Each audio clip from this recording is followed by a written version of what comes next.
నమస్తే. నేను మీ సిరి.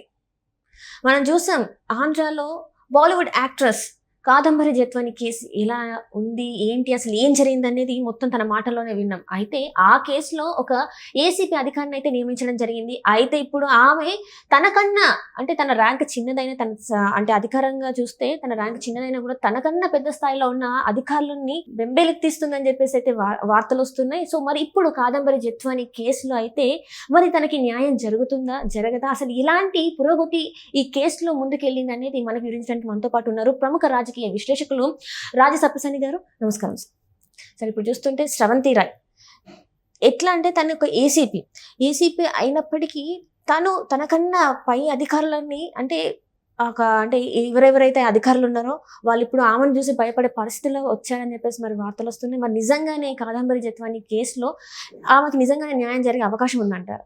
ఇప్పుడు చాలా కీలకమైన అంశం ఇది.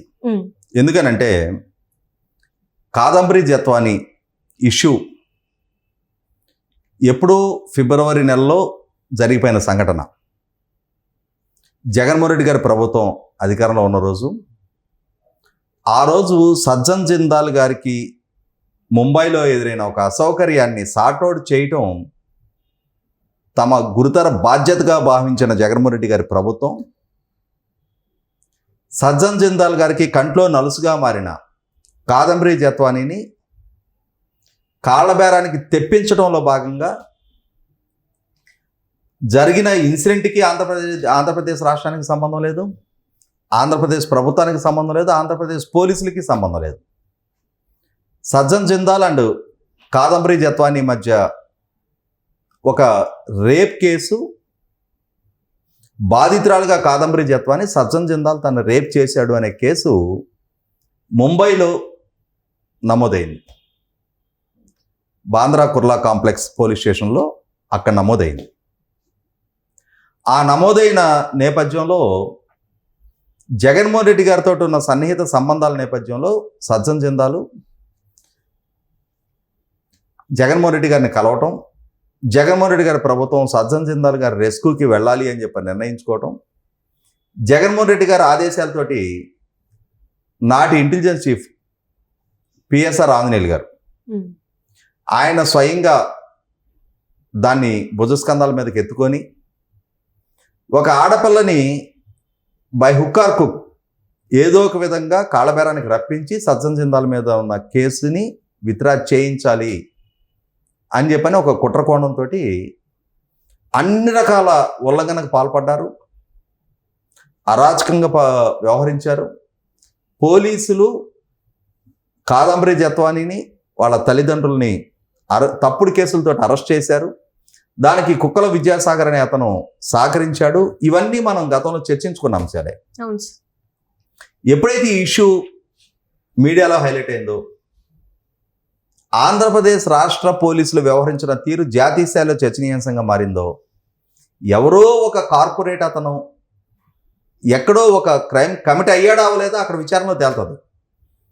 ఒక క్రైమ్ కమిట్ అయ్యాడు, ఒక ఆడపిల్లని రేప్ చేశాడు అని చెప్పని ఒక ఆడపిల్ల ఎక్కడో కేసు నమోదు చేస్తే ఆ కేసు పరిష్కార బాధ్యత, ఆ కేసుని out of the court settlement కోసం ఆంధ్రప్రదేశ్ రాష్ట్ర పోలీసులు ఒక టూల్ లాగా ఉపయోగపడ్డారు అని అంటే అది ఆంధ్రప్రదేశ్ రాష్ట్ర పోలీస్ డిపార్ట్మెంట్కి, ఆంధ్రప్రదేశ్ రాష్ట్రానికి కూడా అవమానకర పరిస్థితి అని చెప్పని భావించిన ఎన్డీఏ కూటమి ప్రభుత్వం ఈ అంశాన్ని ఈ లోతు వివరాలని తెలుసుకోవటం కోసం బాధితురాలుగా మీడియా ముందుకు వచ్చిన కాదంబరి జత్వాని తేడతెల్లం చేస్తున్న వాస్తవాల్ని ఆమె వాంగ్మూలం నమోదు చేసుకోవడానికి, అసలు బాధ్యులు ఎవరు, బాధితులు ఎవరు అని చెప్పి నిర్ధారణ చేయడానికి విజయవాడ కమిషనర్ రాజశేఖర్ బాబు గారి ద్వారా స్రవంతి రాయ్ అని చెప్పని ఒక ఏసీపీని విచారణాధికారిగా నియమించారు.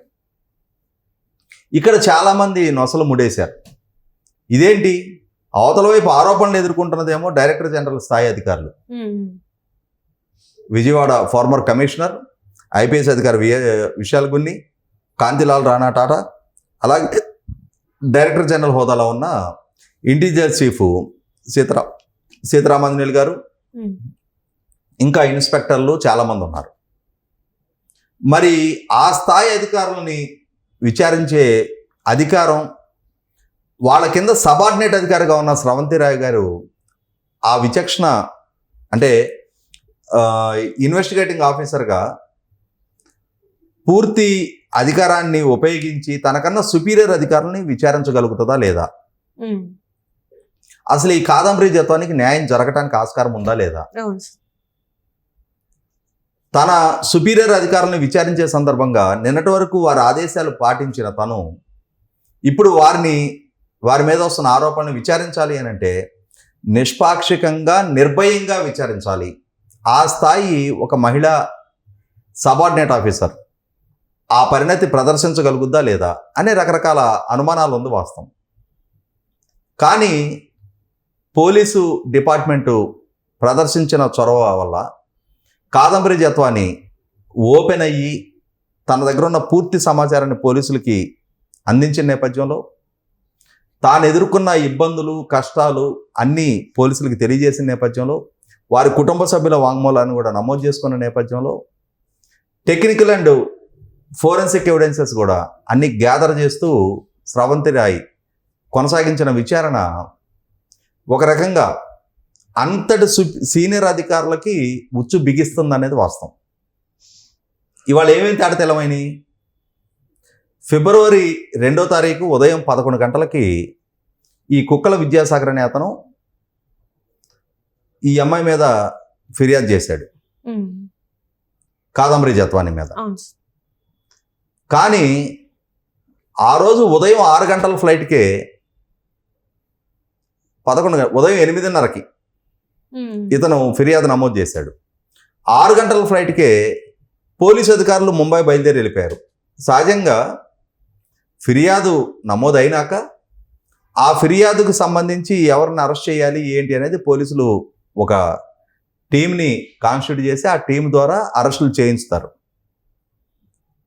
ఇక్కడ కంప్లైంట్ నమోదు అవుతుంది అనగానే ముందే వెళ్ళారు అంటే ఏంటి అర్థం, అక్కడ కంప్లైంట్ నమోదు కాబోతున్నది ఒక ఆర్కెస్ట్రేటెడ్ డ్రామా, మొత్తం ముందే ప్రీ ప్లాన్డ్ గా చేసుకుని పోలీసుల ద్వారానే ఈ కంప్లైంట్ నమోదు చేయించబడింది.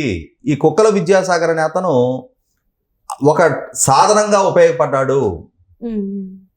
ఉదయం 6 గంటల ఫ్లైట్కే వాళ్ళు బయలుదేరి వెళ్ళారు.